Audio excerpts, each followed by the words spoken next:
ROI Podcast here. Woo-woo. I'm doing this solo intro real awkwardly. I miss my co-host Eric. He has turned into Al Borland and Bob Vila, and he has been on a mission to do some home improvement. So we keep having scheduling snafus, a lot because of me. A lot because we get these guests that go, hey, I want to come on the #1 comedy meets business, business meets comedy. They say hi, they get introduced, they know each other. I want to come on that podcast. You guys are #1. You have been since you were called Sweat Equity. Now you're ROI. And then they get booked and then they bail last second. Now, if you've listened to other episodes of guests, it's probably because we like to ask lightning round questions at the beginning. Well, I do. Eric doesn't love the bit, but I think it's fun, and I think it kind of gets these people that are very businessy and have like PR stuff to say already, planned answers. It gets them off kilter, and then you have a real combo. That's really what I'm going for if we had any guest on. But the funny thing is, this 2 last questions we asked. The last question is, what advice would you give your 13-year-old self? Which has been copied by many a podcast, I see. I probably didn't take it from whole cloth. I probably didn't cut it out. I probably got it from a book or something. And then there's, did you listen to this podcast before going on? And it's crazy how many people don't take 5 minutes to think ahead and maybe pop it on. We're on Spotify, YouTube, Apple Podcasts, Libsyn, whatever Libsyn, the RSS feed shoots out to audio-wise. We're everywhere, man. But, it's one of those things where I forget to promo myself before getting into this episode. If you're in Clearwater Beach, yeah, or you got a mom or dad, like you're their adult child, and their snowbird season's just popping off right now down in Florida. And so October to March, you get a lot of license plates that are on the highway that make me punch my steering wheel a lot. And then you get this room is at, I'm doing Clearwater Comedy Club. I'm headlining Friday, Saturday night, October 16, 17. And I got some good people opening the show. This is a really fun room because it is pure, like, you don't know what kind of audience you're going to get, and I love that. Because if I could just riff with people, not crowd work per se. Like, crowd work gets dogged on because it's like, where are you from? What do you do? These very basic questions.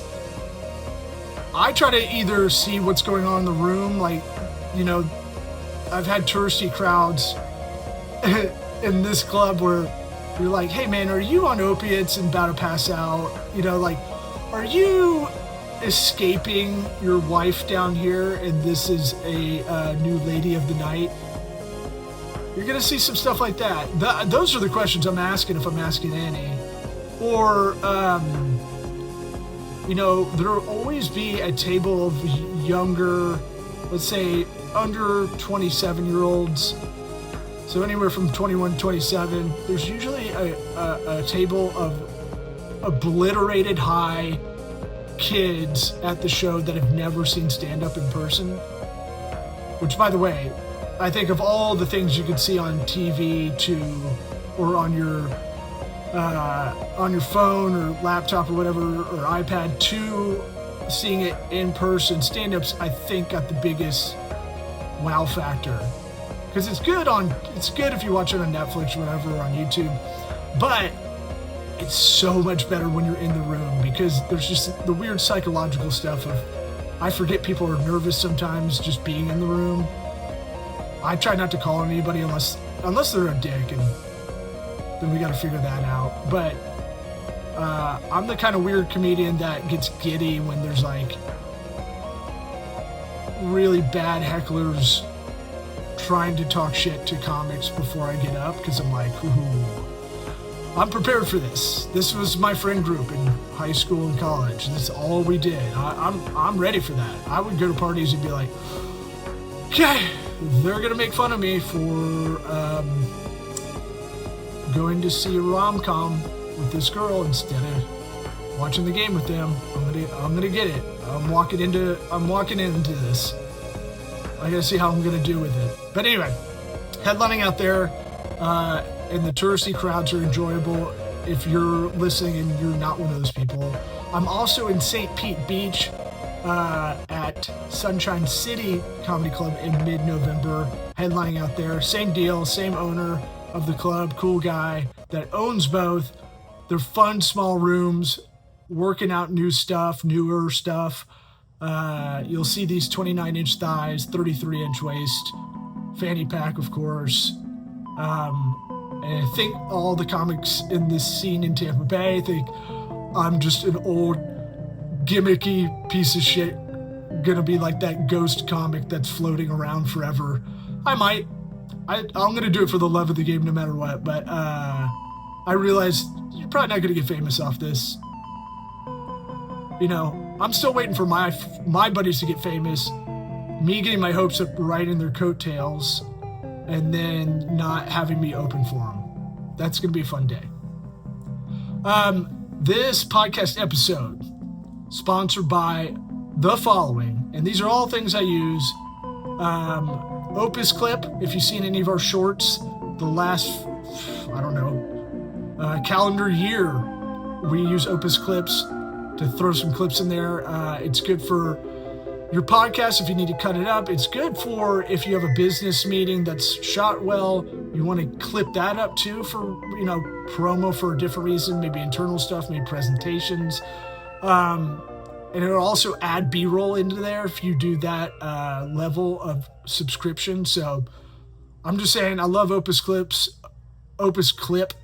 I just did the mom thing where I pluralized something that's not plural. Opus Clip, Barnes & Noble's, Best Buys. Opus Clip, we got a referral link code in the description. Incogni is another one I love. Data removal. It's taken my info off of about 800 different public data record sites and a bunch of private ones too. Look, is it going to get them all? No, but I'm going to see if I can kind of reduce my footprint that I don't want out there. I want my bad stand-up crowd work stuff out there. Can't burn the real material, can't put the clips on that, huh? Flowdesk email marketing. I love Flowdesk. 50% off with our link. MailChimp was the best when it started. It's kind of like WordPress when both those started. Early on, they're the first drag and drop systems, and then for different reasons, respectively, they both jumped the shark, and they're both awful. And MailChimp is expensive. Once Intuit bought them, they got really expensive. So Flowdesk I love because it's simple. It's very clean, simple. The support is awesome. I had an issue where my annual was lapsing, and it was a tech issue with my domain not registering so I could send emails, so I'd not get dinged and stuff, and they wouldn't get dinged email-wise. And because you got to have all your email list they'll clean it for you, which is huge too, so you don't have to get never bounce and all that. But email marketing is still huge, and they helped me get in. I go, can I get another month, since this took about 30 days for whatever to verify my domain, and I did everything correctly, and I bugged you like, oh wait, come on, please. So cool customer service. I always like that. And then we got links for Squarespace. My ride or die bitch right now for content management system, drag and drop website builder. If you're a service business that just needs lead gen, I think Squarespace is the best. If you're e-commerce, go WordPress all the way. But if you have a brand or you need a portfolio site, you need something simple, really intuitive, Squarespace is the shiznit. call tracking, if you're a business that wants to track all your calls by what tactics or platforms you are executing on. You want a Google Ads phone number right here. You want a phone number on the site that's different than a phone number on your Google business page, so you can track where you're getting your leads from. I highly recommend it. CallRail tracking, and then LinkedIn Premium. You know what it is. You want to be a creep on LinkedIn. LinkedIn's already creepy. I mean, I don't know if everyone else's feeds are 90% like look like they're written by a PR AI app. Like, I see no hot takes whatsoever, except for the one dude, that French guest we had on, that's like fuck marketers or something like that. I forget the name of his company. Louis something. He's my dog. I'm mad I'm blanking on his last name, but it's like shut the fuck up marketing or something like that. But he's the shit. LinkedIn's still legit, even though 1,000 of those messages I get, maybe one is a good one that's might bring me business or something nice. We've gotten opportunities via LinkedIn in mails and whatnot, or just messages, because I'm a LinkedIn whore and I will connect with you. There's another thing with LinkedIn. People are stingy about reposting stuff. If you're posting a job, or you're looking for a job, or you just got fired and you're kind of in that panic, here's my whole resume, here's what I'm looking for. I'll repost it if you're a friend of mine. If you got good info out there that's worth sharing, I'll repost a dog. That's the kind of guy I am. If you want to be our BFF, subscribe to the pod, rate us a 5-star and anything you can rate us on. But really share the show. We're coming up on 500 episodes. I've got Terminator eye if you're looking at the video on this. My gay dog's over my shoulder here, kind of not feeling this. It's like, give it up, dude. Just go work in an office. Just go be, director of marketing for some lifestyle brand for ladies. Ladies, razors. Yeah, go do that. Or go do it for GLPs and peptides, or one of these fringe healthcare companies that are coming up. I saw, before I get into this, I'm going to do a re-swap podcast episode. We're going to get Christina Feliciano on of Alpha Clinic. She reached out to me to be on her podcast. We're having scheduling issues. I don't think I've got enough in the tank to just do a straight up solo app.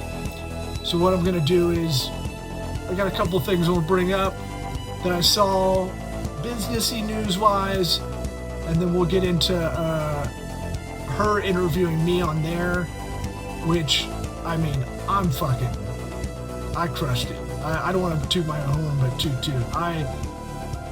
I was like, sometimes I'll go into interviews. I'm looking off camera for what I have pulled up. Let's see. Octopus lobster. Sometimes I like to go on podcasts and I'm like, I haven't talked to anybody for a day, like an adult, and I just let it all out. But also I'm like, I want to be an easy guest. Sometimes I like that when we have guests that come on and they have funny or thoughtful answers, and they're not making us tap dance, because it's hard as a host. So I learned that from Bert Kreischer. He would go on radio and they just let him rip. They only ask like 3 questions and he'd fill up 4 hours of fun with stuff they didn't have prepared. So it's like, I want to be a good guest when I come on podcasts. So if it might be a little brooding, I might be a men's right activist, an old white man, just giving my opinions that weren't asked for. A couple of things I saw. So, grocery store, inflation's hitting it hard. I saw a Wall Street Journal article about this. And I don't know about you, it feels that way. Here's what I've been saying on the show for years. As someone who was super duper ultra broke post-divorce, me, and really need to lose weight anyway. And it was like, here's one thing you could do. You can think about it in a little different way. Maybe food is getting expensive at the grocery store. Maybe Dollar Tree and Dollar Store. Yeah, maybe they're sneaking in some 250s in there, some 375s in there. You know, God bless you if you got a Dollar Tree that has a freezer aisle. They're sneaking in some $5 stuff, and you're like, hey, what are we doing here? But here's my thing. We eat too much already as a country. We're the fattest or second fattest. Mexico and the U.S. are kind of dueling it out gut-wise, dueling guts on that.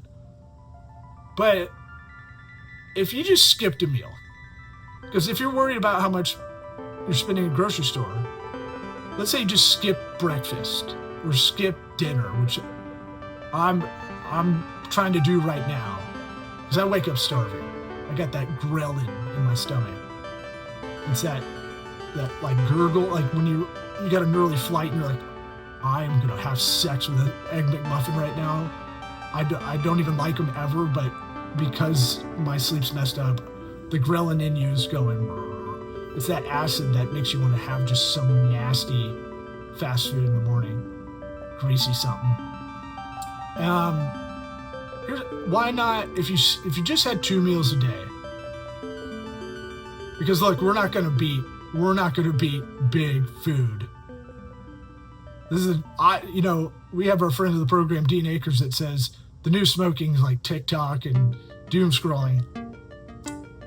I don't know. I think we're going to look back in this era of like food and just be like, I can't believe 6 conglomerate companies controlled most of what you could buy. And Amazon comes into play with Whole Foods. Take that. I don't know if they've really messed that up too much. I don't know the ins and outs. But it's like, and not only that, but we have like Doritos ice. Get nacho cheese, bag of ice, or like we're mixing things that don't need to mix. Diet Dr. Pepper jalapeno. Tastes like Miss Vicky's chips. It's Nutter Butter fried chicken. They're really just kind of fucking with us when I see that stuff.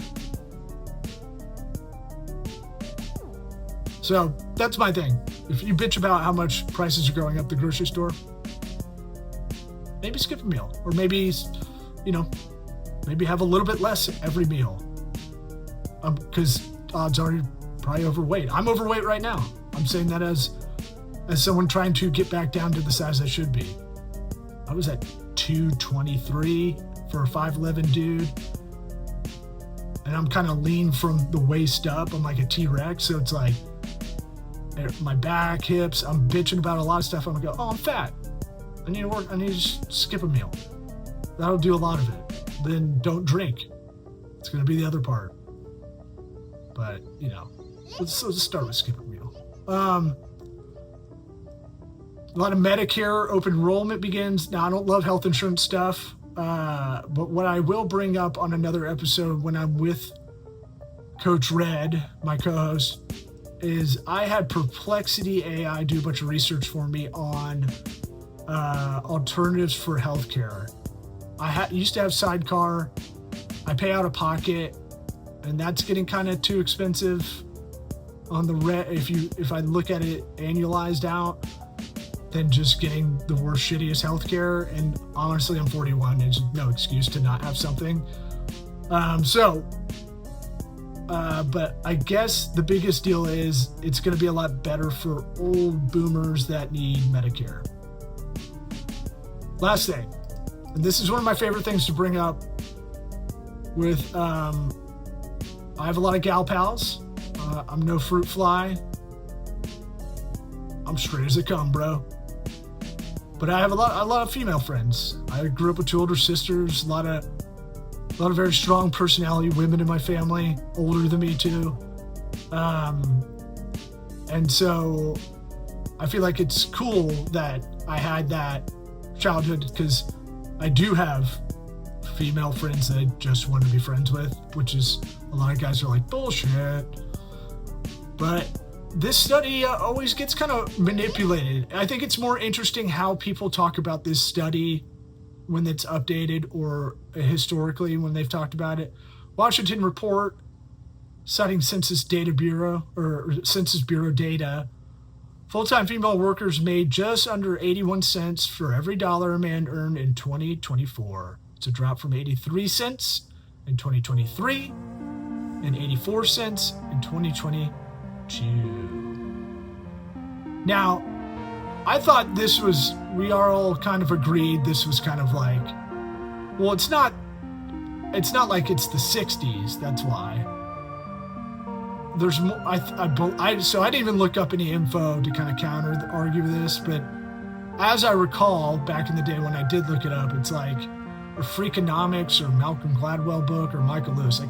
One of those like, break this complex thing down for me to read on the toilet, please. My favorite kind of authors, communicators, I love them. But I believe one of them really just figured it out. It was like, well, that used to be a thing for sure, no doubt. And God was our country better. No, but now it's politicized. I've seen clips of people saying different numbers in the same year they're going for president. Because they want to get female votes. They want to enrage one side, and they want to get females on the other side, on their side, to vote for them. It feels that way. Pretty basic stuff if you're talking about campaigning. But it's like, I think women have more college degrees and graduate degrees now.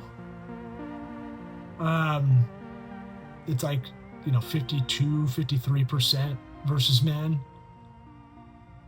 And did the census just have men and women to fill this out? That's a question I have. I'm kind of kidding, but I'm kind of not. What if we have a margin of error people that are other? That believe there's more than two genders or sexes or whatever. But I thought it was always like, I thought we all kind of agreed, okay, this book came out with one of the guys I mentioned, the Freakonomics guys, I think, and we're all like, well, it's mostly voluntary.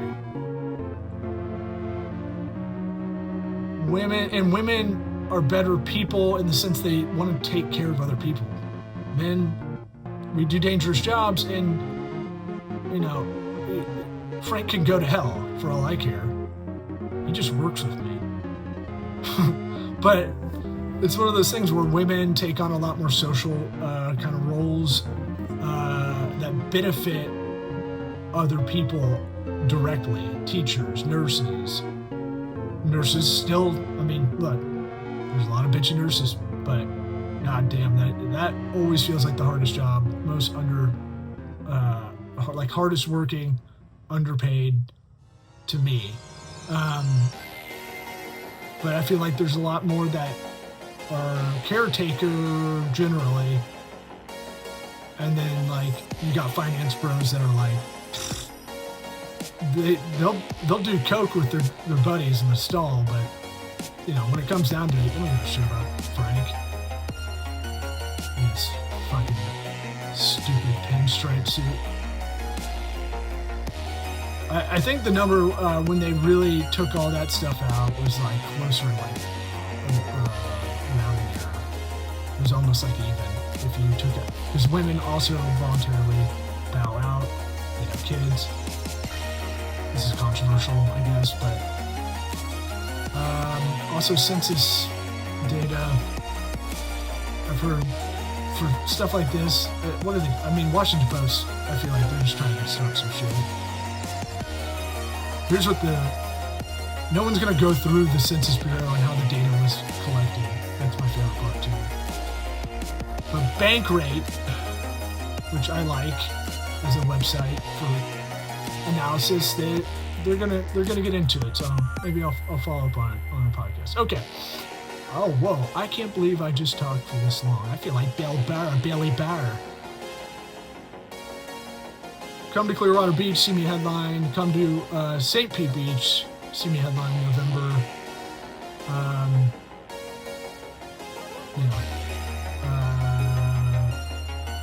Email us.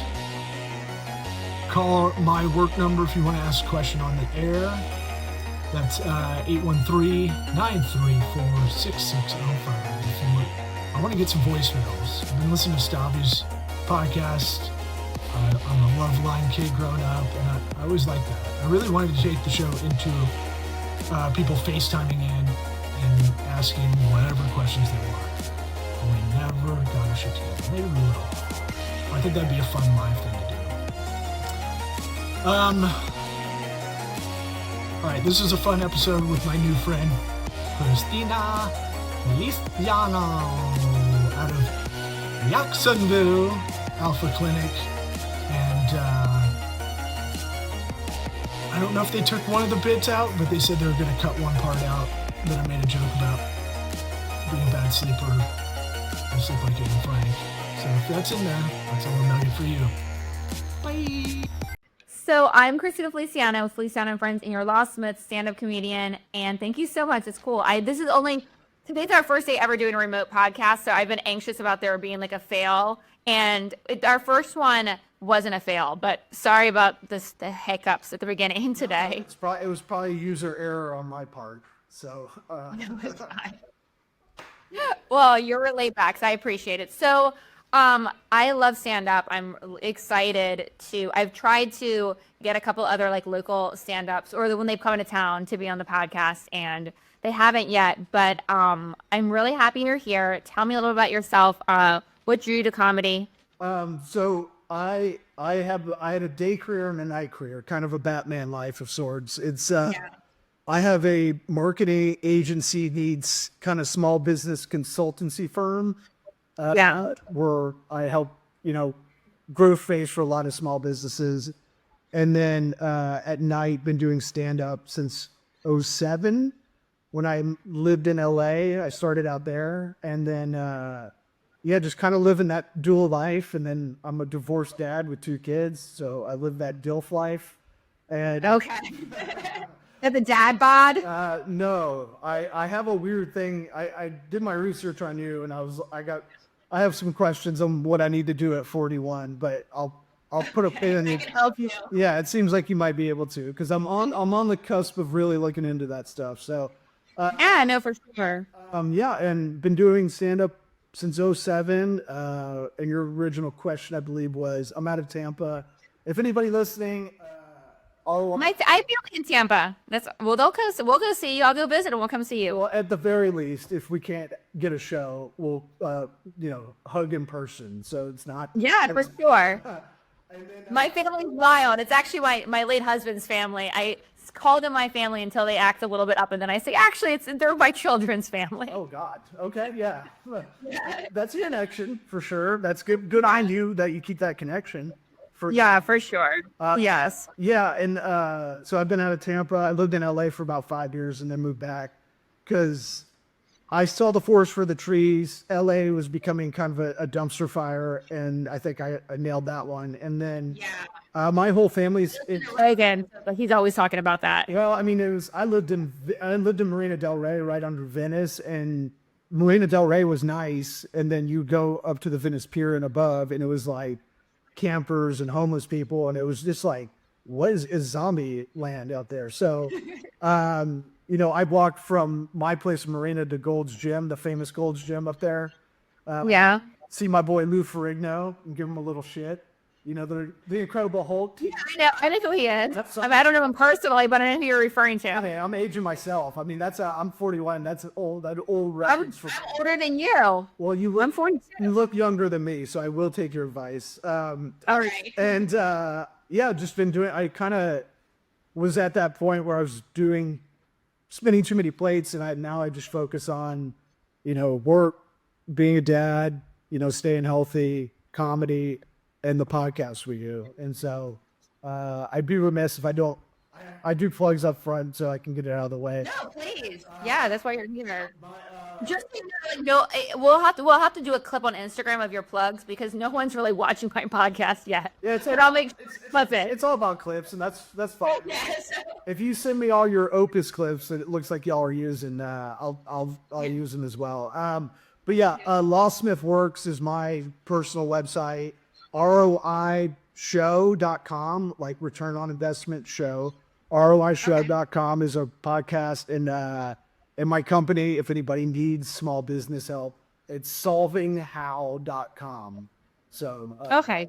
because And do you marketing or what do you do for the small businesses? so I have a background in writing business plans. Like I'm kind of atypical for a lot of comics. Like they think of me as Mr. Business for some reason. Yeah, that's cool. It's cool. I think the more I do, the more I can do, if that makes sense. Yeah. Like when things are I'm getting stuff done, I do get it. When you're looking for a career, whatever you're doing, it's really about what is satisfying for you. It's not going to make you happy, I don't think. Yeah. But what's satisfying you? It looks like, from what I can see from your stuff, Yeah. on your Instagram profile, it looks like you get a good satisfaction of making this transformation for people. Yeah, for sure. I feel a similar way. Ours just doesn't have the visuals yours does. I just have like a chart that was like, you were here when we talked first, and I got you here to sell the business. Anyway, so that's like I'm like the hamburger helper for business. Okay. Is that what you mainly do is to try to transition them to like sell? I start with what's your goal? What's your goal? Okay. I'm sure you do the same thing for personal kind of goal setting. Like, Yes. I'll ask you, okay, what do you want to do in sales? That's usually an easy kind of goal. Give me a number for the end of the year because we're just getting into Q4. What do you want to do towards the end of the year? We're probably not going to increase revenue too much, but let's see what we can do if there's a little hanging fruit we can pick off. And then, what do we want to do next year? What's the goal next year? 3-5. Let's talk about that. And then what's your end game? Are you looking to sell this eventually? Are you looking to expand it, then maybe sell it? Or, I'm working with a lot of private equity firms that are there's not really a term for it, but it's like they're gobbling up mom and pop businesses that don't run their operations well, don't really have marketing, but they've existed forever. And so these PE firms are, buying them out, running them like a real business, and then gonna flip them. It's like 5-year plan. Like, Okay, very cool. yeah. So those are the best because like the PE firms, they need a lot of help, and then you go to client or go to kind of agency to do it. Okay, that's cool. Yeah, and I bet you're like a good like liaison. That's really And a stand-up helps, right? I do a lot of I go up with nothing for a set list a lot of the time. And so you do? well, I'm pretty risk averse in everything in my life except for that. That's like my skydiving. That's interesting. Well, I started kind of getting bored with my material like 10 years ago, and then I was like, let me do this. Let me see if I can try to do this. I heard Jim Carrey did this one summer when he was at the Comedy Store, and he bombed 2/3 of the time, but he murdered the other third. And it's like, you really, with stand-up, it is an entrepreneurship kind of thing. You're a lone wolf, and it's kind of like, if you're not challenging yourself, like personal physical goals, like, what you're trying to get your clients to do, it gets boring pretty quickly. You hate your own material already, almost always, because you don't think it's good enough. And that's a good thing. I think that low self-esteem is good. No, so when you have no set, what do you do? Just like from your brain? Like, do you have like things in the audience? You ask people questions, or like, how does that work? Well, now I try not to like dip. I try not to go like, where are you from? That's kind of like hacky crowd work stuff. And I'll try to include them in a bit if I can. If I'll be like, this guy knows him. Like I've talked about, like, this is the worst time to be an old white guy. Like we were crushing it for 2,000 years, and now right now it's not cool. And then I'll like find a white guy and be like, it's pretty cool, and then I'll wink at him. But like, just I don't do a lot of like political stuff. I do. I did work on a bit tonight about the Cracker Barrel logo, and I got in a fight with my ex-girlfriend about it. So yeah. What time? What side were you on? She called me racist because I like the old Cracker Barrel logo.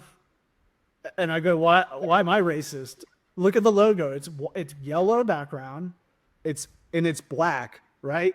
You're really taking a black man off of the logo. You're the racist, not me.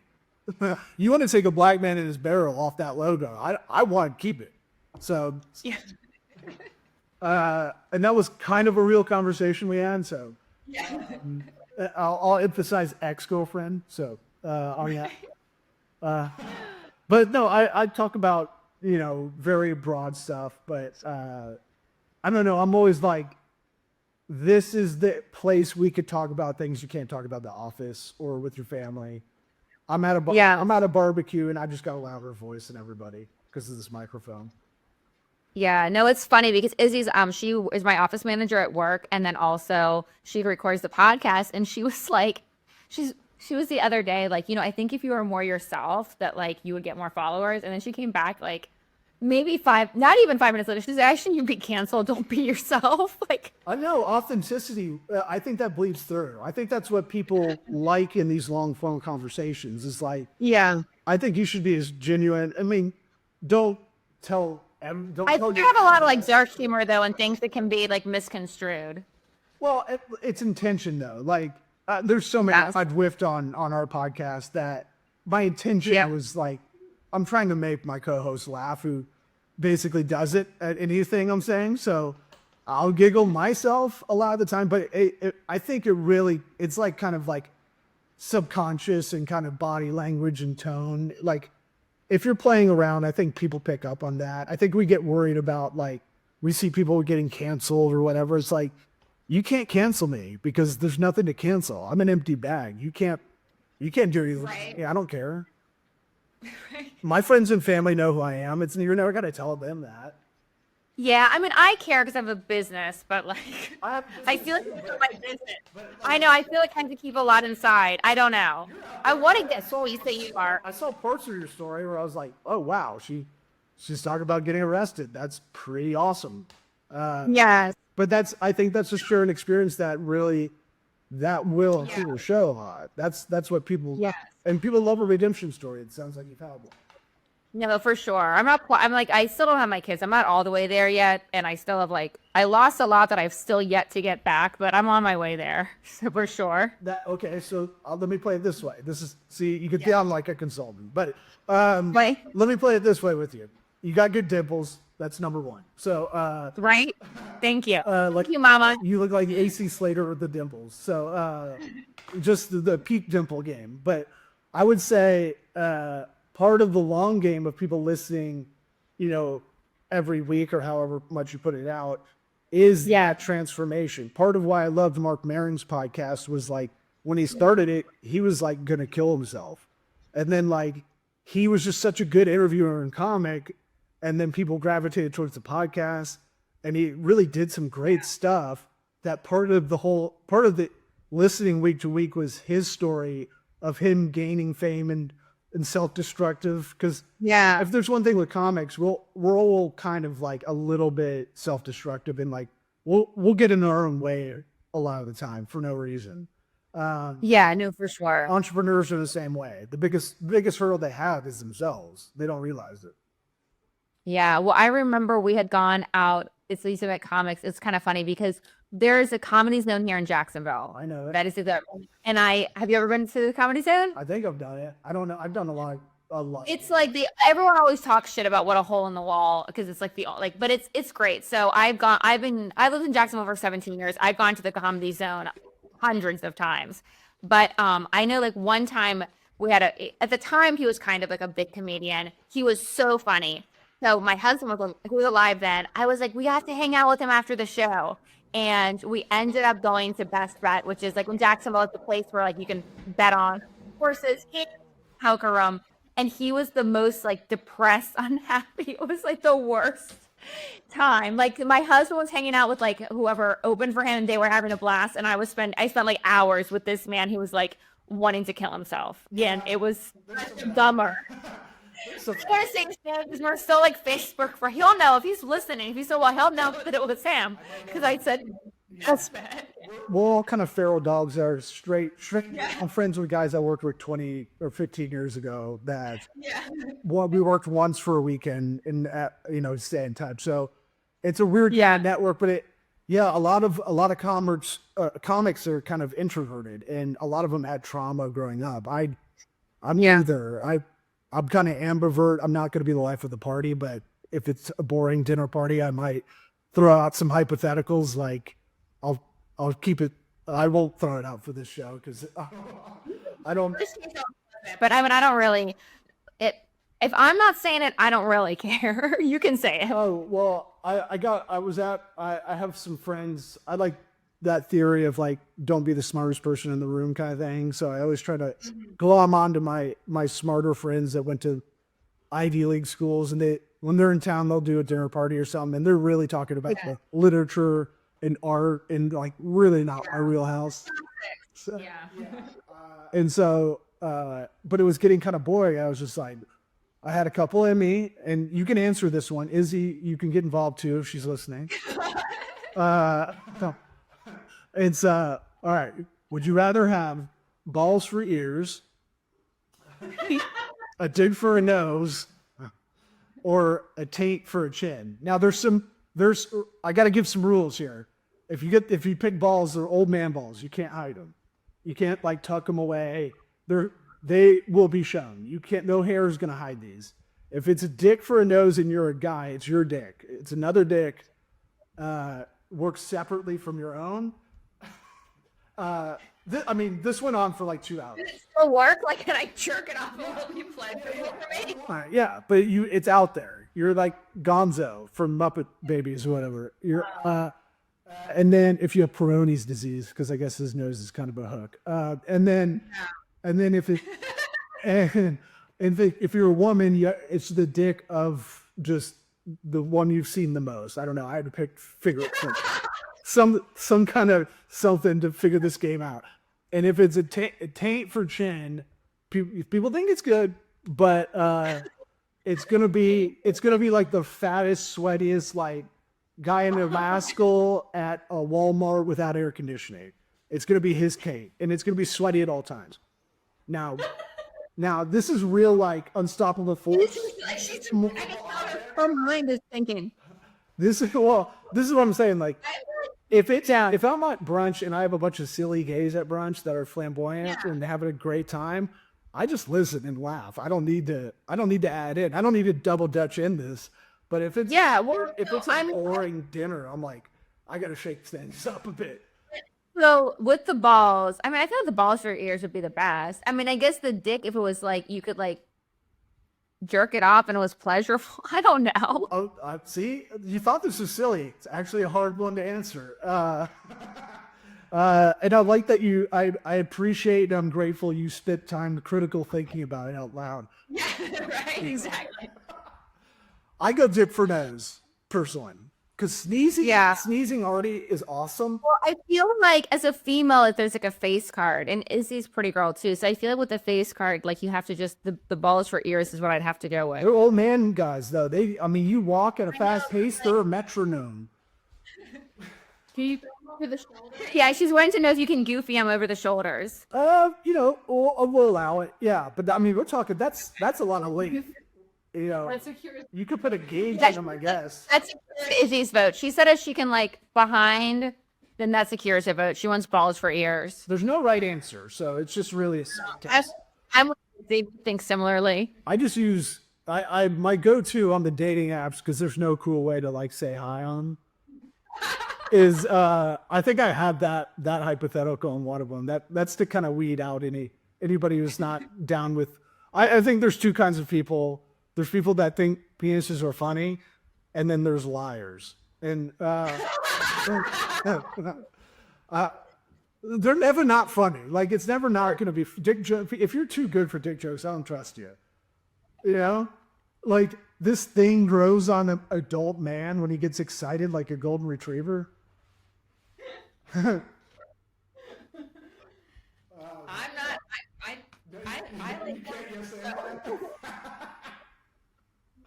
But I'll use if anybody's listening and needs a way to start those dating apps. I found I've kind of fell into a psych test of a first question of what's better, cake versus pie.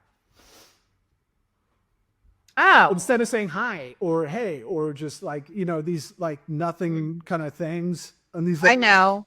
but I fell backwards into it, just kind of getting bored with those things, those conversations, and how women answer this is kind of interesting. So they're like, "What do you mean? What's better? Like, what kind of pie? What kind of pie versus?" I was gonna say pie right away. I said the pie's the correct answer, I think, but Yeah, the way they answer it tells me a lot about them. like how much background they need to answer this critical question. Can they make a decision? I don't. Indecisive is not attractive to me a lot of the time. Or get overthinking stuff. Yeah, it's not. Can they kind of play around? You know, I've had long ones where it's been like 40 messages before they can answer it. It's like it became like a Rorschach test. Asking like so many questions about like the different types. Well, I'll answer it. Yeah. I go, well, it's pretty simple. What's better? And I think most cake sucks. Most cake you have sucks. Yeah. Do you like Publix cake? I like Publix birthday cake. So that's like default, you know, that's our Florida default, right? And that's pretty good, but like part of me thinks like cakes for children for some reason. And then if you say cheesecake, kind of a hedge. You're kind of going outside the lines here. That is. Yeah. But I would just say I love pies. Like apple pie. I'm not just a great jawline and pretty ass. I'm going deep on some of this psycho. So, what questions do you ask? Well, if you really want a good one, if you're really asking a woman on the dating apps, I can only tell you from my perspective, but this is another one I kind of fell into. And I tell them this isn't a deal breaker, just kind of shows me what I'm getting into. It's two questions. Right or wrong? It's two questions. And if you're watching this, that's a female, it's probably like, who does this guy think he is? Okay. He has a Peyton Manning forehead, and he's throwing out this shit to women. No, I preface it. This isn't a deal breaker by any means. I just want to know what I'm getting into. It's a two-parter. What is your relationship like with your parents, each of your parents, and what's their relationship like? And that's going to tell me a lot. Oh, well, the one thing I don't like to do is talk bad about my family, but We'll have to. no, but I feel like because my mom and dad listen to this. What I was gonna say is like I have a really good, I have a good relationship with them, and they're still together. But I feel like there's a lot. So that would give you, I feel like, a false good impression of me. It's what I'm gonna say. You told me this offline, but that's fine. No, No, my parents are great. just so together. Like it's odd. It's really odd at this point. I never thought I'd divorce it at this part of my life, but here I am. You know, but you know, it's one of those things where I have a great relationship with each of my parents. I think that matters, but you know, I was like, I think I want to date a girl that has a nice dad, like a good dad. No, well, it's my dad. My dad works with me. So Really? yes. How can he do that? Yeah, so I have my own business, so Yeah. we don't really have like a HR, so Well, small business management. So my undergrad's entrepreneurship and family business management at Auburn. So a lot of my classes were about how to handle this kind of stuff.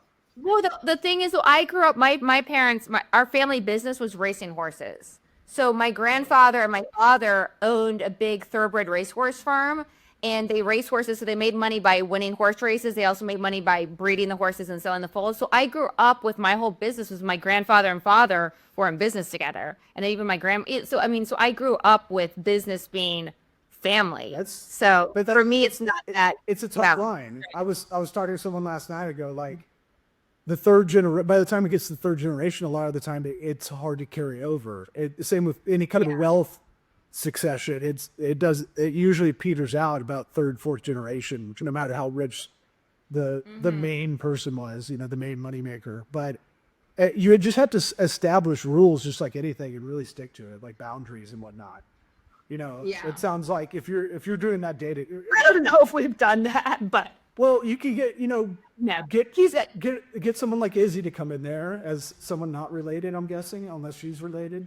No, she's not. But we probably have an inappropriate closeness too. No, I mean, you need to set some kind of like, hey, I'm sure you have this and you don't even have to talk about it if you kind of grew up with your family working together, but it's like, you know, when I'm at home, we don't need to talk about business or, you know. Oh yeah, I mean he's like he does stuff like where basically we have medication that we get from like local compound pharmacies, and he helps like deliver things for me. So it's not like we have to get really involved. Yeah, and like super. Yeah. I've tried to explain to my parents what I do, and they're like, I have no idea. I'm like, yeah, you got like those ads that follow you everywhere. I do some of those. That's part of it. Yeah. And then like occasionally I'll be like, Dad, I haven't done it for like a year though. I would have him do some like ads. But then he like wants to get paid. Yeah, of course. He ain't no dummy. Yeah, that's not. I mean, you got to pay for his time.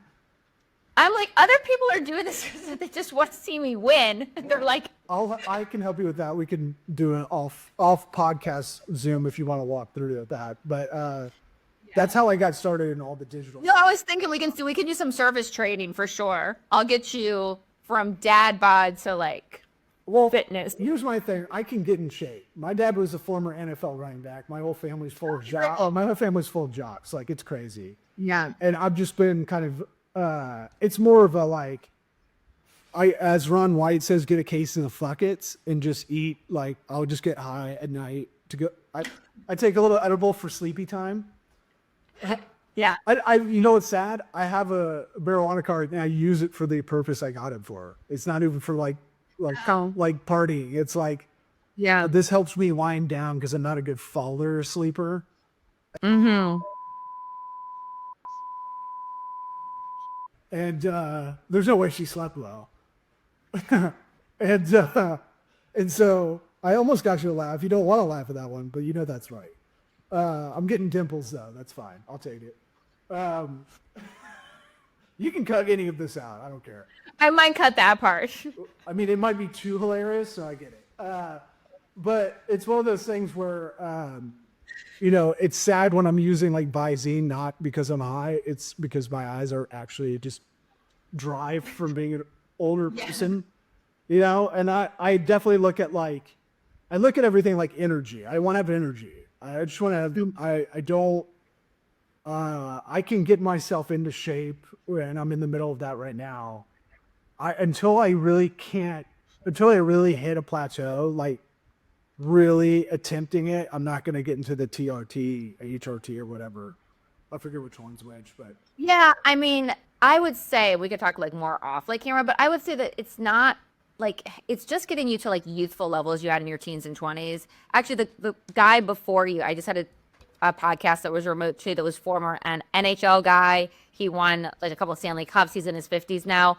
But he was just talking about how it just gave him kind of like motivation again, because it's just the male hormone, right? So like you just get, usually when you're 30 or above, your levels are going to be lower. And there's a lot of stigma about it being like for ED, which is nothing to do, it does help with libido, but it's nothing to do with erectile dysfunction. Or there's stigma that like all these bodybuilders, like, yeah, if you go like crazy, huge, like high amounts, but really like what we're doing, most of our guys are just like 40s, 50s, 60s, other people like 70s, 80s, and they're just getting back to their youthful levels and they just feel better. I mean, it does help with libido, but it also helps with just like their affect and everything. And then they get more motivated to go to the gym. And then there are gains you do gain more muscle because the testosterone does make you physically stronger, but it's not like really, like very few of my men are coming in because they're like not getting the gains in the gym. It's usually just like, they're like, I'm kind of lethargic, kind of how you were saying, like, yeah, the fuckets. And then they're like, and they try it. But I always tell men, like, you don't have to stay on it, but be careful because once you get on it, very few men want to get off of it. Right. That's the other thing I'd worry about myself doing it. It's like, I feel like it could be a decision that would be long-term. So I want to make sure, like, I kind of did it as a goal setting thing of like, I got to my fattest fat of like 220 and I was like, I'm 5'11", that's too much. That's way. Yeah. Now, to be fair to me, I have a 33-inch waist and 29-inch thighs. So I'm like a Brazilian woman. My ass is caked up. So it's kind of like, It don't quit it. It don't take any days off. And I work out at a bodybuilder gym, the Southern Mecca. Shout out to Powerhouse Gym. So I'm around. Okay. I'm around. Like, by the way, nicest people you'll ever talk to in a gym are these bodybuilders, because they were so insecure growing up that like. Oh, now they're compensating for it by becoming bodybuilders. Everyone's intimidated going in there, and it's just like, no, you couldn't be more wrong. Everyone's so nice. I've been working out at the gym since I moved back to Tampa, 2010. Like, I really love the people that own it and everybody that kind of goes there on the reg. And I just started making a thing of like, I should start saying hi to people I've seen for 15 years daily. Because usually I just like keep to myself and just I'm thinking about I'm thinking about good hypotheticals. And when I can get to Alpha Clinic and stuff, really important stuff. But here's what I'll say. Here's what we'll do. I bet my business attorney is a good buddy of mine. Okay. And we both make fun of each other for getting fatter as dads. And so I bet him, I go, let's see who can lose more weight by the end of the year. Okay, I got you. You know, you need something on the calendar, right? Like if I have a 5K even, like 5K is like nothing, right? But even if I have that on there, that'll like motivate me. Or have like, I wanted to run a marathon and I threw it on 1 year as a goal. And I'm a sprinter body. I'm a T-Rex body. So it's like, I hate running with a passion. Jogging's the worst sport. It's not a sport, I think. No, just get on GLP-1 and just lift. What's GLP-1? What I prescribe. So GLP-1 peptides, they're trizipretide semaglutide. So the generic versions of Ozempic, Zepbound, Mounjaro. It works. I want to see if I can do it without that stuff first. If I get to the point where I'm have your attorney call me and I'll help him. He's the same way. He's a former college football player, so we're both in that weird mentality of like I want to see if we can do it before we have to have anything else added in. Yeah, well, so here's the things. I have a lot of former athletes that come and see me. Like, truly, the GLP-1s, it does two things that no matter how much willpower you have, it's not gonna make a difference. And one is that it helps your cells be more insulin receptive. So let's say this circle is your cell, and there's sugar inside the cell, and then up here is your bloodstream. Now, let's say most people, they're gonna have like a little bit of like an opening where the blood goes into the cell and basically burns the sugar. I'm trying to make it like speak in layman's terms. When you're on a GLP-1 peptide, it like opens up the portal. So basically you're going to get more of your body's own insulin. It's not insulin, but your body's own insulin to go into the cell and burn more glucose. So that's an advantage that you're going to have that like no willpower can do. And the second thing it does that again, willpower alone won't help is that we get dopamine hits when we have sugars, fats, and like also salty foods, but especially sugars and fats, we get a dopamine hit. So the reason that people do bad behaviors that they know are like destructive, like let's say like cheating or drugs, alcohol, like to an excess, right? They're doing things that like they know are maybe destroying their lives or sabotaging. Usually it's because there's a short-term reward and that there's something short-term that they're getting benefit from. That's same with people that like eat food, with for sure obese people that are food addicts, but even people that are just maybe a little bit overweight. So what happens is when you're eating bad stuff, you get the dopamine hit and it gets really hard to like, even you can maybe eat it less of it, but you're thinking about it. When you're on a GLP-1, it blocks the dopamine hit. So it's hard to explain. I was on it to lose weight. You don't even realize how much pleasure food's giving you until it's blocked and you're not getting it anymore. And then it makes it easier for people that have bad eating habits to take the time to learn good eating habits, right? So if you take that time when you're not getting those rewards, and then I try to get my patients into really healthy eating habits, so that when they get off, because a lot of it is just like making routines and making like lifestyle changes, and behavioral changes do not happen overnight. Like there's reasons and there's evolutionary reasons why we're really resistant to, behavioral changes. It takes time. So I always have people commit to at least 12 weeks, usually 24 weeks. And then I try when they're on the GLP-1s to really help them with like changing their eating habits. So when they get off of it, they can keep the weight down. So I know I'm plugging it, but I'm just it's really try not to just be like, yeah, I can give it to you. You can like lose weight, but I really try to use it as a tool to try to help people with behavioral changes, eating habits, and then just get them to their goal weight. And then try to, when they get, to get to their goal weight and then give them the tools. So when they get off of it, they can maintain it. Now, I also will wean you with shots. So I'd have to drive over to the East Coast for you to give me a shot in my butt. No, I ship it and I do telehealth like this. Yeah, but how am I going to inject it? I can't do it on my own. I'm all thumbs. That's what you're gonna do. I'm gonna teach you. I'll be like Mr. Magoo. I'll just fucking drop it everywhere. No, I show you how to do it. I do it all the time. I got people all over Florida. I have people in Miami, Orlando, Tampa, and then I do telehealth, and then I show them how to do it. And it's a little insulin syringe, and they're just fine. No way. You might think I'm perfect, and you're pretty close, but I do have hyperhidrosis in my. I think faux confidence is hilarious. So sorry. But I have hyperhidrosis in my hands. So my hands are constantly sweaty. And I'm not doing Botox. I'm not going to do that. Everyone pitches that. I'm like, I'm not putting botulism in my hands. 30 shots once a month. That's wild. I've made it 41. Everyone, when I shake their hand and meet them, sometimes they just think I'm nervous or something. I don't care anymore. I'll do the Howie Mandel fist bump, but right. But doing a shot on my own in my beautiful alabaster, big huge buns, hairless on the side. No, it's not. It's not. It's in your abdomen. Oh, even worse. What? No way. Yeah, it's not bad though. It's a little insulin. You remember when you were like younger and you get the little TB test, like the TB test? No, I would be like, do whatever you need to do. And okay, well, it's a small insulin needle. Look, I know it's not. Or you can have someone do it in the arm for you. Maybe my co-host says he'll do the shots, but he doesn't know shit. He just said he'd do it. Well, send me some people that are not chicken shit. Want to lose weight. Izzy, come over here. I need your help once a week. Izzy. All right, she's coming. I'm coming. Sorry, I feel like I've derailed your whole episode. What's that? All right. I just need you to come to the west coast of Florida once a week. Give me a shot. Oh. Okay. But I like that you're on camera now. Yeah. I couldn't see you before because we were trying to do tech stuff and it was. Yes. So she's amazing. She does all this stuff. Yeah. Except I have no medical licensure whatsoever. Yeah. So no injections.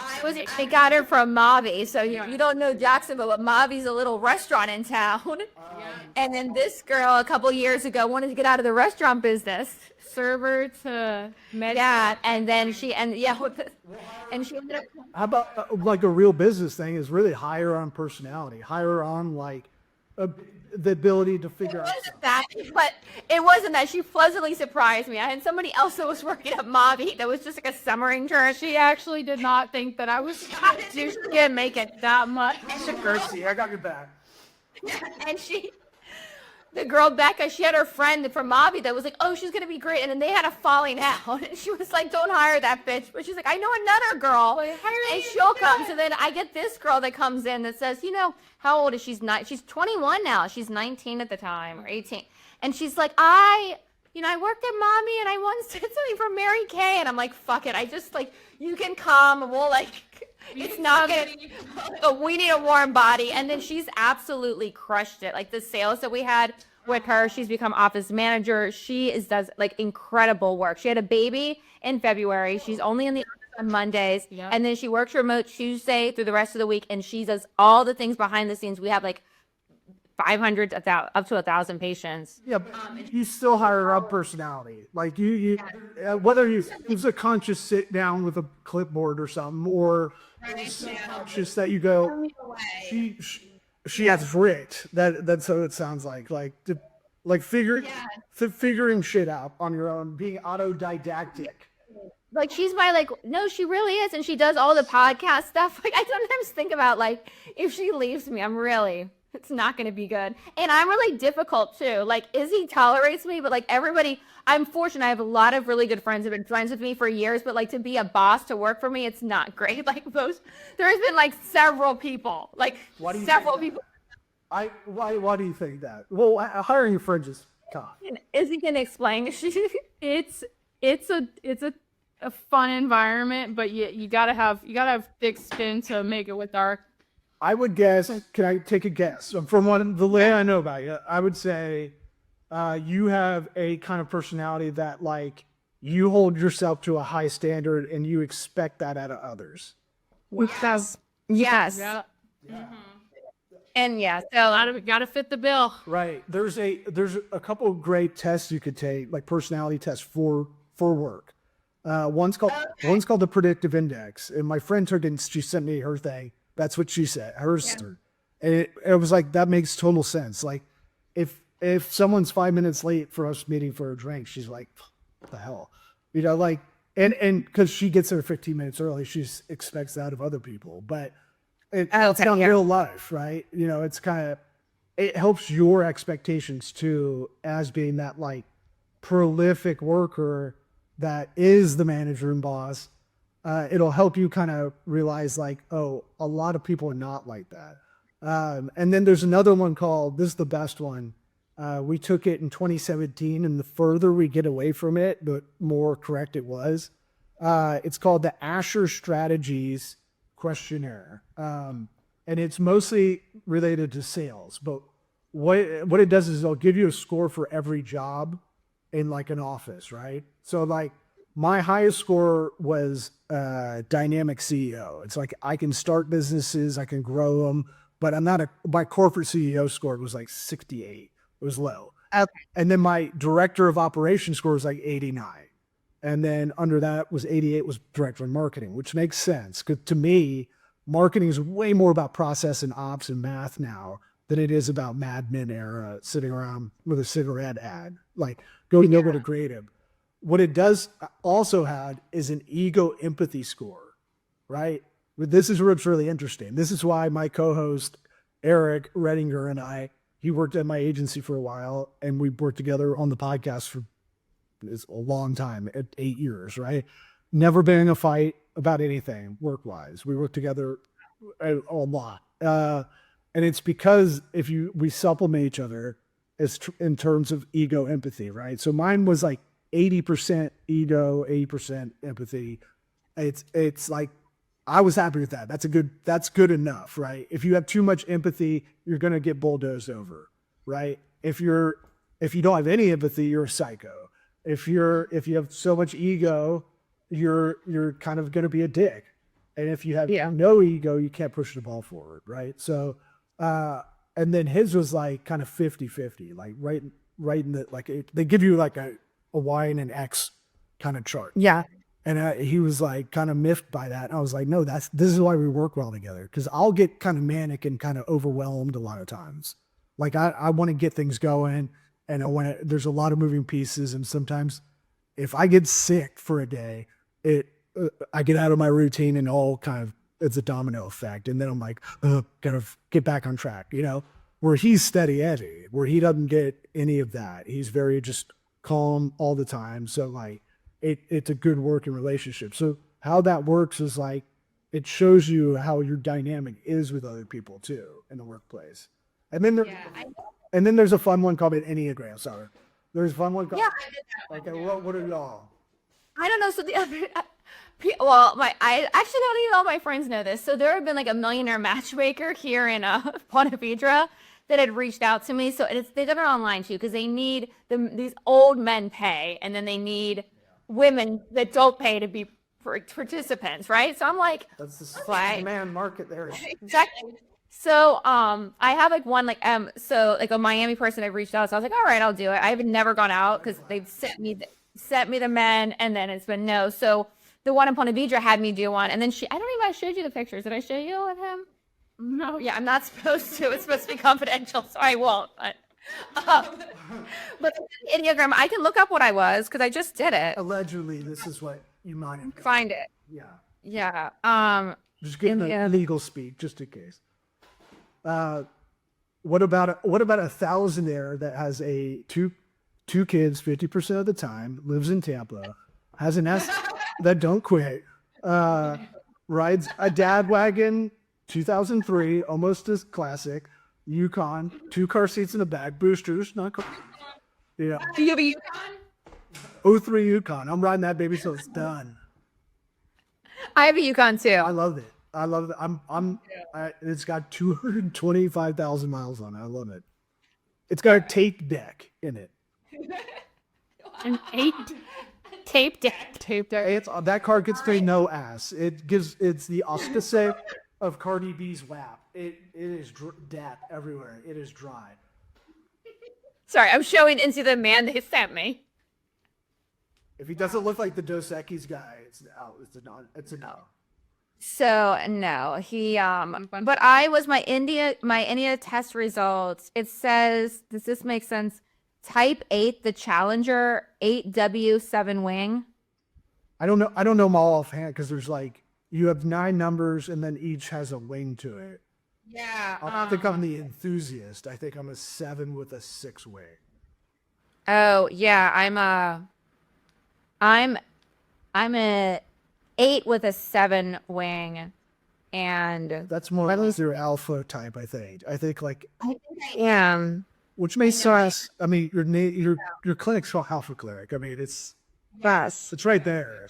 It's all right up there in the is. Yeah, it was like I know. Yeah, it wasn't. Why? I'm trying to find it, but when I did read it, it did seem like it was pretty like spot on.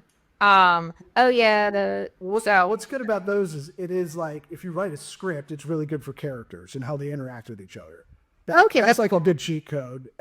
It's also like it's as much value as like the love language stuff, which is kind of or Myers-Briggs, which is man. I think like all of them for the love language. That's the joke I say all women say. Yeah. All 5. You're like, Exactly. I'm like, when I see them, I'm like, all of it. well, I know I'm affirmation receiving because I'm a comic, so that instant kind of like stand-up's the only thing you do that you know exactly how well you're doing in the moment. Like That's true. And you practice on stage. There's no like I can't do it with a hairbrush in the mirror. Not anymore. But I had 2 older sisters, so I had to do some of that, but to like 4 non-blondes instead of stand up. Yeah. Yeah. So what is so for your podcast, how do you get your guests, and he's your most famous guest that you've had? True. We were just trying to think about that. We have like people that shouldn't come on our show. We have booking agents that hit us up nonstop now. It's kind of crazy. So we need to start reaching. It's ROI. If you see behind me, it's That's right. return on investment. We had success with Sweat Equity as a name, as a trademark that we sold. So I was like, let's trademark another business term. But it's kind of that. My whole thing was always like business has some of the funniest stuff in some meetings, some of the funniest characters, but like it is I do try to get people on there kind of like really ask for advice. Like I'll ask both y'all the question we ask everybody on our show. And again, I think I'm just a doofy guy, but I'm going to get real deep on you. What advice would you ask your 13-year-old self? Or what advice would you give your 13-year-old self? Excuse me. Oh. So you go into Bill and Ted's, I'm going to advance so you can think. You go into like a Bill and Ted's telephone booth. You go back in time, you're 13, and you can find yourself and tell them one thing. What would that one thing be? It's me from the future. Trust God that this is non-permanent and God's in control. You're not. Oh wow, that's a atypical answer. Yeah, I would say that's so. I would say it would be spiritual as well. So I would say, for myself, don't do drugs and alcohol. It's not going to serve you. It's gonna give you a short-term pleasure, but it's going to destroy your life. So just don't do it. It's not a good path for you. And then I would say, which I think I already thought this at 13, but that family's the most important. So find a good man, get married young, which I did, but I would still say like that's a good thing and just focus on your family. Yeah, I mean those both are really unique answers. Yeah, most people answer about 90% of everybody, and the guests we get on are like multi-millionaire entrepreneur people that are selling a book, and like they didn't know they were coming on our show where we do lightning round before we ask that question, and it's like, is a hot dog a sandwich? What do you think? And like, when's the first time you ever French kissed someone? Just to kind of get them to know, like, this is going to be a little silly. Yeah. But like, most of them will say, I'd say the overwhelming answer comedians or entrepreneurs we have on is don't listen to other people's stuff around you. Like you should be do what you want to do. Stop listening to like everybody else's opinions. That's interesting. I never did. So that was I did drugs and said, fuck them all. Right? I'm going to do what I want to do. No, but I mean, it's a good, another question we kind of fell into on the show that it will open up like, what was a childhood like that made you give us that answer? What made you from there to here kind of thing. So it kind of gives us like a dovetail point that we like to. No, it's a great question. And then I've seen a lot of other podcasts use that. Yeah. So final question. These are my 2 final questions that I always ask. So I always ask. I'm available, and I wear only short shorts now. I only wear hoochie daddy shorts. That's my thing now. My legs don't fit in proper pants anymore, so. But I look like the Hulk, just like, ugh. Stretchy jeans are not stretchy enough for these. Oh my goodness.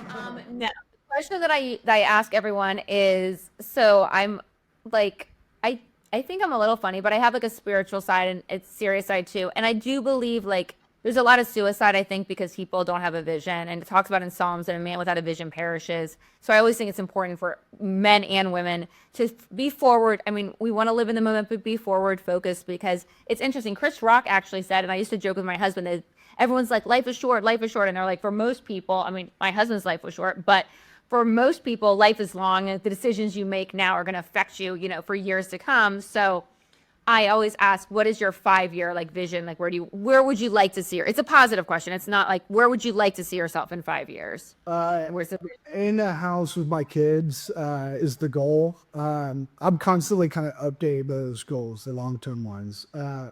Between Thanksgiving and Christmas every year, I got in a habit of writing out a goal list. Like, take that time and like, it'll be about 20 different ones. Some are easy to give you small wins.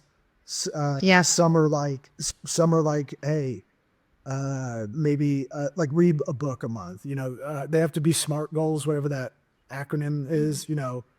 But a lot of them are like, I really want to be a good dad for my kids. So I really kind of I ask a lot of times, I go, what would a good dad do to myself? And I'm like, I should also do that. And I have great kids, and I like, my thing is their mom I met doing stand-up. She was a comic. She doesn't do it anymore. Nice. But I'm like, if they do stand-up, I fucked up. Like the Chris Rock rule, you bring up Chris Rock. The Chris Rock rule is keep off the stripper pole, right? Well, I'm gonna put an addendum to that. Keep them off the microphone pole as well. Because if you go to any stand-up showcase where there's a lot of comics, or an open mic, God bless you if you're of an audience, or you go see an open mic, it is just no dad, bad dad, apathetic dad, checked out dad, drug addict dad. That's all the reason they're there. And I'm like, I'm the exception. Make some funny. Well, I don't know if you need trauma to do it, but It helps. I mean, it gallows. I'm sure with you and your ex or your wife, you guys are naturally funny. So I'm sure there is just a genetic component where your kids are going to be really funny. Well, I'm proud that they understand humor. Like, they knew sarcasm at 2 and 3, and I was like, fucking did it. I did really good. Like, because kids don't get sarcasm when they're little. They're like, what? Like, it confuses them. But they're both very bright, and like, that's the half Asian side, though. That's not my white mutt C+ side. But that's really the focus is, I want to be in a house with them that they have a stable, they don't know any different. We were separated when they were babies. So I didn't know any different of like not just having them solo without any help, really. And I had to really figure that out watching YouTube videos on swaddles and like, what to do in certain situations. So I really try to focus on that. But yeah, that's the primary focus. But yeah, getting a house that's stable, and hopefully my gay dog will still be alive. He's 10 years old. Oh. I have a gay dude. Yeah. He likes dude dogs. When did he come out? Oh, when he was a puppy. I mean, right out of there. he doesn't do anything like woof woof or any of that. He's a strong little gay dog. He's got principles. You wouldn't know he's gay, until you see him around other twink dogs. The dog park's trouble. That's all I can say. We have to go at weird hours. What breed is he? He is we got him as a rescue. My then wife came home drunk after brunch and was like, "You want a border collie, right?" And I was like, "Don't ever go to the rescue wasted after brunch." What? She came home with this dog that's looking at me like, so noise. And he explosive diarrhea on our exposed cinder block walls, which, by the way, really tough to get out. I don't know if you've had that. That happened, but he is a border collie Boston Terrier pit bull mix. Wow. And if you look at my Instagram, I'll put it on there for that Wall Smith works. Okay. Or you can shoot a picture and we can post it too in this clip. Yeah, but he loves me, so I think he's just gonna be an old gay man that just is by himself. Oh, well, hopefully he's here for 5 years. Fuck him. Bojax is on my bed right now. Cushions Bojack. Bojax is my man crush Hall of Fame #1. Yeah, he's half the reason I went to Auburn. I was like, where did Bo Jackson go to school? I'm gonna apply there. That's wild. Yeah, Sal. He was an all-star in the NFL and MLB in 1 year. No one else has done that. And then the final question that I asked before we get off is, what is your and then at the end too, we usually do like a picture with this background. We had to turn off the light but we'll do a picture with you like on the camera. Or take a picture like. Okay. It was on. Is there for Blaze? I can do kind of a modesty pillow or something. I can go find a throw pillow somewhere. It'd be a big pillow for sure. Big pillow. And is there a pregnancy pillow here? I need a big one. See, you guys are good people. You think penises are funny. You're not liars. No, this is what I'm on stand-up comics and on my podcast because they're entertaining. People watch my podcast. Well, I'm not even. I don't feel like I've burned a calorie, so hasn't felt like anything really. This is how I am most of the time. So. No, but that's what I'm saying is that most stand-up comics, except for the one that I went out with, the best bet, they are like pretty Most I of the like the one you went out with. I'm telling you.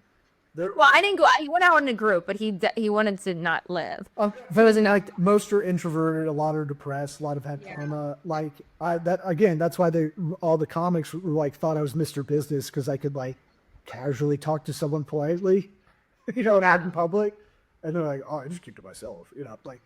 Yeah. So.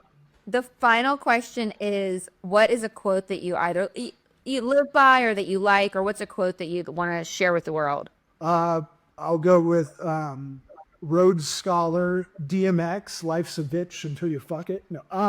Let me think about that for a second. I just wanted to see what your face is. I love DMX. Did you see? What? I had a reel the other. Yeah, I love DMX. Yep. Rest in peace. The unanalyzed life is not worth living is one I think about a lot. That's Socrates, I believe. That's something I have to remind myself when you're doing a lot of stuff. You have to find 10 minutes at the end of the day and go like, was this a win? Was this a loss? Because if you just keep going in this motion, you might just be like running in place, And so like, I'm big on like progress. Like I write out every 15 minutes of my day like a nerd in the morning. And then at night you see like how much shit you actually got done. If you're really trying to do something, and that's like, who we try to talk to on the podcast was basically a version of us that like wanted to get out of our office job. They wanted to do something, a side hustle or some kind of or their own business, but they don't even know what that is yet. But they know they have that kind of feel that you do it. So that's kind of who we try to talk to on our show. But we'll have you on ours. Yeah, no, I'd love that. But I think when you're in Tampa next, I think we have to have you live. on the studio. Sure. No, I'll come see with family and come out live. Yeah. Yeah. Great. Do you guys do it? When do you guys do it usually? What day of the week? Thursdays. So that when you said today, it was like good time. Okay. I'm in our studio. But yeah, no, I love that. I'm in our studio, and I was frantically trying to get our setup to go into my laptop, and I was like, I couldn't figure it out. No, I appreciate But that. it was very nice of you to have me on and ask me to come on. Yeah, no, thank you. Thank you for coming on. And yeah, no, thank you. It was really fun. You made me laugh a lot. Sitting without a chair for like 20 minutes now. Yeah, I got work out for the day. I was Did you put rice on the floor so it hurts your knees? Is that kind of No, boss? that was good. And she's got nice carpet. Yeah, really nice carpet in this room.